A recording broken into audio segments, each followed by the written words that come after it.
어떠세요? 이해가 되시나요? 믿음의 조상이 하나님 앞에 엎드리지 않으니 설상가상으로 더 큰 어려움이 오게 됨을 보게 됩니다. 인생을 살다 보면 우리 앞에 생사화복을 경험할 때가 있습니다. 우리가 가장 맞이하기 싫어하는 것은 사와 화일 것이고, 그 위기를 어떻게 대처하느냐에 따라 우리는 존경받기도 하고 경멸당하기도 할 것입니다. 그렇다면 위기의 순간 어떻게 대처하는 것이 성도의 자세일까요? 오늘 함께 다룰 믿음의 조상 아브라함은 우리가 너무나도 잘 알고 있듯 결코 믿음의 조상의 완벽한 모습을 보이지 않을 때가 많았던 인물이었습니다. 그리고 오늘의 본문을 보면 그의 모습에 너무나도 큰 충격을 받게 됩니다. 우리 창세기 12장 10절에서 20절을 함께 읽어보겠습니다. 그 땅에 기근이 들었으므로 아브라함이 애굽에 거류하려고 그리로 내려갔으니 이는 그 땅에 기근이 심하였음이라. 그가 애굽에 가까이 이르렀을 때에 그의 아내 사라에게 말하되 내가 알기에 그대는 아리따운 여인이라. 애굽 사람이 그대를 볼 때에 이르기를 이는 그의 아내라 하여 나를 죽이고 그대는 살리리니 원하건대 그대는 나의 누이라 하라. 그러면 내가 그대로 말미암아 안전하고 내 목숨이 그대로 말미암아 보전되리라 하니라. 아브라함이 애굽에 이르렀을 때에 애굽 사람들이 그 여인이 심히 아리따움을 보았고 바로의 고관들도 그를 보고 바로 앞에서 칭찬함으로 그 여인을 바로의 궁으로 이끌어 들인지라. 이에 바로가 그로 말미암아 아브라함을 후대함으로 아브라함이 양과 소와 노비와 암수 나귀와 낙타를 얻었더라. 여호와께서 아브라함의 아내 사레의 일로 바로와 그 집에 큰 재앙을 내리신지라. 바로가 아브라함을 불러서 이르되 내가 어찌하여 나에게 이렇게 행하였느냐. 내가 어찌하여 그를 내 아내라고 내게 말하지 아니하였느냐. 내가 어찌 그를 누이라 하여 내가 그를 데려다가 아내를 삼게 하였느냐. 내 아내가 여기 있으니 이제 데려가라 하고 바로가 사람들에게 그의 일을 명하매 그들이 그와 함께 그의 아내와 그의 모든 소유를 보내었더라. 아멘. 어떠세요? 본문은 여호와께서 아브라함을 택하시고 부르셔서 고향을 떠나 내게 보여줄 땅으로 가라 명령하셨고 그럴 때 큰 민족을 이루고 복을 주어 이름을 창대하게 하여 복의 근원이 될 거라 말씀하시며 너를 축복하는 자에게 복을 내리고 너를 저주하는 자에게는 저주를 내리니 땅의 모든 족속이 너로 말미암아 복을 얻게 될 것이라는 말을 듣고 고향 친척 아비집을 떠나 가나안 땅으로 내려간 후에 일어난 사건입니다. 우리는 창세기 12장 1절에서 3절을 보면 그가 복의 근원으로서 얼마나 멋지게 쓰임받게 될 것인지 상상의 나래를 펼치게 됩니다. 그런데 이게 무슨 일입니까? 아브라함에게 위기가 찾아왔는데 그 위기의 해결 방법이 세상 방법과 별반 다르지 않음을 우리는 보게 됩니다. 가나안 땅에 거주하려고 할 때 기근이 찾아와 먹거리에 문제가 생기자 그 문제를 해결하기 위해 아브라함은 한치의 고민도 없이 애굽으로 떠나게 됩니다. 성도에게 위기는 하나님 앞에 기도하라는 하나님의 부르심이고 하나님의 속삭임입니다. 그 위기를 통해 하나님은 우리가 하나님 앞에서 문제를 해결하기 원하십니다. 좀 더 쉽게 말해 하나님은 나 좀 보자. 나는 너랑 대화하고 싶어. 나 좀 찾아주겠니? 라는 마음이었을 것입니다. 하나님은 위기를 통해 하나님의 백성들이 하나님과 만나길 원하셨고 하나님과 대화하길 원하셨던 것입니다. 우리는 믿음의 조상이 어떻게 위기를 헤쳐나갈지 상상하고 있었지만 그 상상은 무참히 짓밟혀 버립니다. 그런데 더 과가는 자신의 아내 사레를 아내라 말하지 말게 하고 대신에 자신의 누이라 말하게 하여 자신의 안전을 보장해달라고 말합니다. 뭐 이런 말이 있잖아요. 홍길동이 원했던 그 한마디. 호부, 호영. 아버지를 아버지라 부르고 형을 형이라 부를 수 있는 자격. 하지만 그는 서자였기에 호부, 호영이 허락되지 아니하였습니다. 그리 불러보고 싶었던 아버지와 형님. 사라가 바로 그런 처지에 놓이게 된 것입니다. 남편을 남편이라 부르지 못하고 남편을 오빠라 불러야 하는 상황. 어떠세요? 이해가 되시나요? 믿음의 조상이 하나님 앞에 엎드리지 않으니 설상가상으로 더 큰 어려움이 오게 됨을 보게 됩니다. 아브라함은 남편으로서 빵점짜리 신랑이었습니다. 어떤 분이 이런 말을 하더라고요. 고부간의 갈등에서 남편이 해야 할 일은 태생적으로 택함받은 어머니를 존경해야 하지만 스스로 사랑하기로 택한 아내의 편을 들라고요. 내가 택한 여자를 책임지는 것은 당연합니다. 그것은 바로 부부간의 신뢰이고 부부간의 정절입니다. 고대 근동에서 남편의 역할은 아내를 책임지고 보호하는 보호자의 역할이었습니다. 그런데 위기가 닥치자 그는 아내와 선을 긋고 있음을 보게 됩니다. 아니, 위기가 닥치지도 않았는데 먼저 겁을 먹고 그렇게 하라고 말합니다.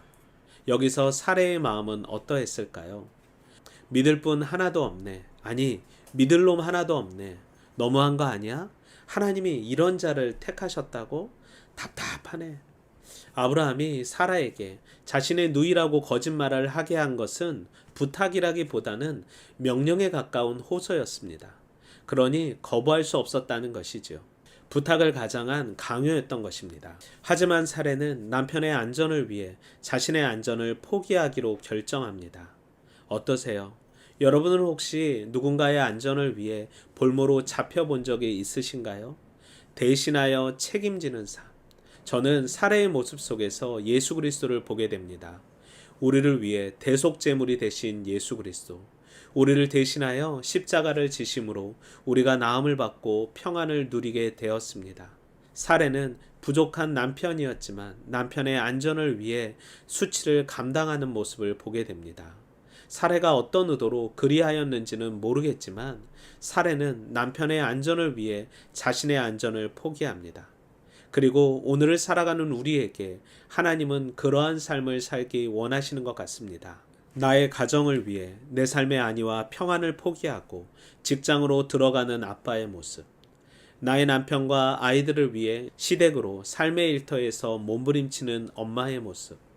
아마도 오늘을 살아가는 모든 분들이 이런 경험을 하고 계실 것입니다. 이런 삶이 미련한 삶일까요? 아닐 것입니다. 나의 안전이라면 포기하고 도망할 수 있겠지만 남편의 안전을 위해, 가정의 안전을 위해 자신의 수치를 받아들였던 사례. 본문을 보면 사례가 얼마나 미인이었는지 애굽 사람들이 사례의 모습을 보고 심히 아름다워 그를 바로의 궁으로 끌고 가고 아브라함에게 많은 양과 소와 노비와 암수 나귀와 낙태를 주는 것을 보게 됩니다. 이것은 바로가 사례를 얻게 된 보상으로 상호간의 결혼 계약이 성립되었음을 의미하는 것입니다. 이걸 받으면서 아브라함은 어떠했을까요? 자신의 안전을 위해 자신의 아내를 수치스러운 암흑으로 보내는 남편의 마음. 아브라함도 말이 아니었을 것입니다. 어떻게 해야 되나? 보내는 것이 맞는 것일까? 아니, 내 아내는 어떤 상황이었을까? 모든 재산을 내어주면서라도 지켜야 할 아내를 포기한 어리석은 남편의 모습을 우리는 볼 수 있습니다. 하나님을 붙잡아야 할 때 하나님을 붙잡지 아니하면 큰 위기를 맞이하게 됩니다. 믿음을 가졌다는 것은 위기 상황, 붙잡아야 할 분이 하나님임을 알게 되었다는 것입니다. 자신의 경험과 지식으로 문제를 해결한다면 하나님은 결코 일하지 않으십니다. 절체절명의 순간 믿음의 사람 아브라함을 훈련시키기 위해 하나님은 그를 부르신 분이 어떤 분인지 알게 하시기 위해 일하기 시작하십니다. 왜 그러셨을까요? 하나님은 약속을 지키시는 분이기 때문입니다. 너로 인하여 큰 민족을 이루겠다라는 약속을 하셨고 그 약속을 지키기 위해 사람의 방법을 강구한 아브라함의 불경건한 모습 속에서도 그의 가족을 안전하게 지키심을 보게 됩니다. 그리고 사례의 일로 바로와 그 집안은 큰 재앙을 맞이하게 됩니다. 어찌 보면 바로도 참 불쌍한 사람입니다. 자기는 누이라고 해서 데려왔고 많은 물질로 보상까지 해주었는데 위기를 맞이하게 된 것입니다. 그리고 그 재앙은 바로에게 내린 10가지 재앙을 설명하는 단어와 동일하며 이 용어는 모세율법에서 피부병을 가리키고 우시아에 대한 나병 심판으로 묘사되기도 합니다. 즉 악성 피부 질환일 가능성이 많지만 정확히 이 재앙이 어떤 재앙이었는지는 알지 못합니다. 즉 바로는 믿음의 사람 아브라함 때문에 위기를 당하게 된 것이지요. 여러분 어떠세요? 혹시 나로 인하여서 믿지 않는 사람들이 고통당하고 있지는 않습니까? 우리는 세상의 빛과 소금으로 이 세상이 빛나고 이 세상이 썩지 아니하도록 만들어야 합니다. 나로 인하여서 암흑이 찾아오고 나로 인하여서 썩게 된다면 이것은 믿음의 사람의 행보가 아닐 것입니다. 그리고 바로는 자신의 잘못이 아닌 아브라함의 잘못임을 강조하기 위해 어찌하여 나에게 이렇게 행하였느냐? 어찌하여 그를 내 아내라고 말하지 아니하였느냐? 어찌 그를 누이라 하여 내가 그를 데려다가 아내를 삼게 하였느냐고 말하며 데리고 가라 말합니다. 이것만 보면 바로는 참으로 불쌍한 사람입니다. 하지만 분명한 한 가지는 하나님은 바로보다 아브라함에게 더 관심이 있다는 것입니다. 그것이 아브라함의 축복입니다. 바로의 재앙과 아브라함의 위기 탈출은 하나님의 관심이 어디 있느냐의 문제였습니다. 하나님의 관심은 약속을 맺은 아브라함이었습니다. 이것은 선택과 유기라는 신학적 관점에서 하나님의 관심은 아브라함을 택하시고 부르셔서 그를 인도하시는 데에만 관심이 있고 그렇지 않은 사람에게는 관심이 없음을 알게 됩니다. 그러니 우리의 관심도 바로가 아닌 아브라함에게 있어야 함을 보게 됩니다. 믿음은 해석입니다. 세상의 해석은 바로가 불쌍해서 하나님이 너무하다고 할 것입니다. 하지만 믿음의 해석은 하나님의 관심이 아브라함에게 있고 그를 지키시고 보호하시기 위해 하나님은 일하신다는 것입니다. 위기 상황, 성도의 길은 자신의 방법과 노하우를 찾는 것이 아닌 하나님을 찾아야 한다는 것입니다. 믿음은 하나님을 소망하는 힘이 있습니다. 풍전등화와 같은 위기 상황이라 할지라도 약속을 붙잡는 믿음이 있어야 우리는 위기 상황, 하나님을 경험할 수 있습니다. 이 세상의 방법으로는 내 삶의 위기를 해결할 수 없습니다. 기근의 문제는 땅의 문제가 아닌 하나님께서 하나님의 사람을 훈련시키기 위한 하늘의 문제였습니다. 그러니 성도는 위기 상황 하나님께 기도해야 하며 그 상황 속에서 역사하시는 하나님만 바라보아야 위기 속에서 소망을 꿈꿀 수 있습니다. 위기는 성도를 부르시는 하나님의 일하심입니다. 그 일하심에 감사함으로 찬양하는 하나님의 자녀 되기 원합니다. 위기 앞에서 거짓으로 대처하는 미련한 자가 아닌 엎드림으로 하나님을 소망하기 원합니다. 거짓은 순간의 문제를 해결할 수 있어도 영원한 것은 해결할 수 없습니다. 그러니 위기 상황, 거짓말로 넘어가는 나약한 인생이 아닌 말씀과 기도로 이 위기를 극복하는 하나님의 자녀 되기 원합니다. 한 주도 말씀으로 승리하세요.